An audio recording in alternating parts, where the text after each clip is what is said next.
Meus irmãos e irmãs, estamos no dia 4 de julho, sábado da 13ª semana do Tempo Comum.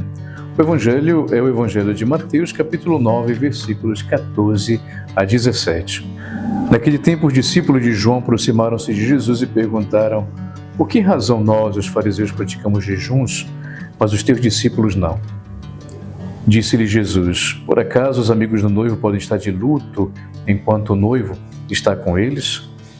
Dias virão em que o noivo será tirado do meio deles, então sim, eles jejuarão. Ninguém coloca remendo de pano novo em roupa velha, porque o remendo repuxa a roupa e o rasgão fica maior ainda.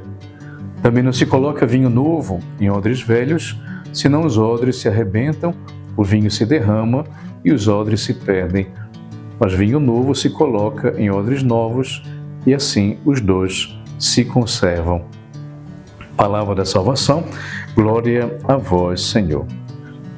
Então, meus irmãos, o Evangelho de hoje nos mostra aquilo que é o significado do jejum, para os fariseus, para os discípulos de Jesus. Nós temos aqui, então, um texto privilegiado do próprio Jesus que nos explica o que significa o jejum. Vocês sabem que o jejum, nós escutamos falar dele, sobretudo na época da Semana Santa, na época da Quaresma, os 2 dias no ano que a igreja nos recomenda fazer jejum, quarta-feira de cinzas e na sexta-feira santa. A piedade popular e a tradição quaresmal também fazem com que se possa jejuar toda sexta-feira de quaresma, ou muitos também que toda sexta-feira durante o ano fazem jejum de carne.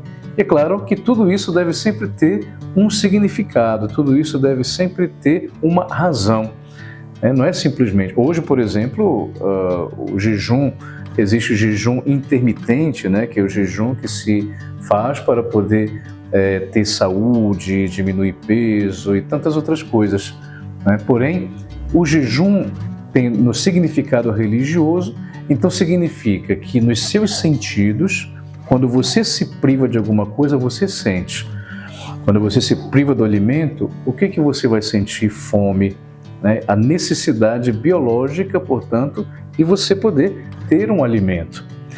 Dessa forma, então, o que significa isso? É você sentir fome por sentir fome? É óbvio que não.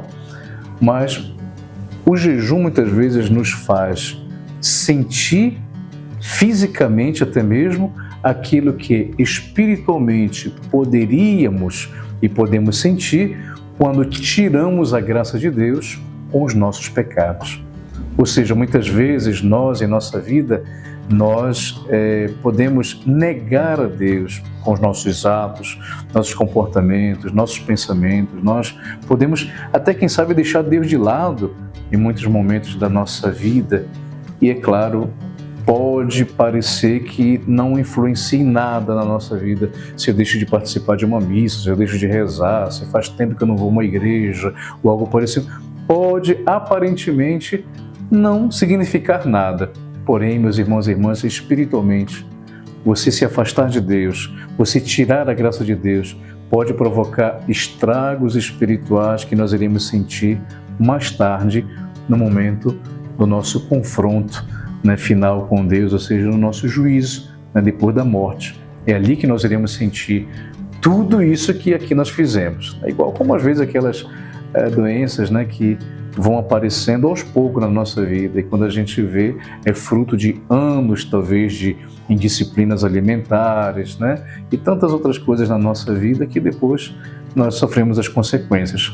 Então, Jesus hoje aqui no Evangelho fala justamente dessa razão, ou seja, por que será que os teus discípulos não jejuam?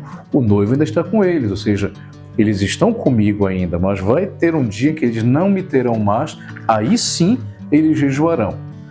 E dessa forma, então, é a explicação que Jesus nos dá para o jejum. Então, meus irmãos e irmãs, nós possamos hoje também pensar, quanto tempo faz que eu estou afastado de Deus, ou não rezei mais, ou então, se eu estou rezando, eu estou em dia com a minha vida, com a graça de Deus, e isso me traz benefícios para a minha vida espiritual, para a minha vida de fé. Que o Senhor vos abençoe. Em nome do Pai, do Filho e do Espírito Santo. Amém.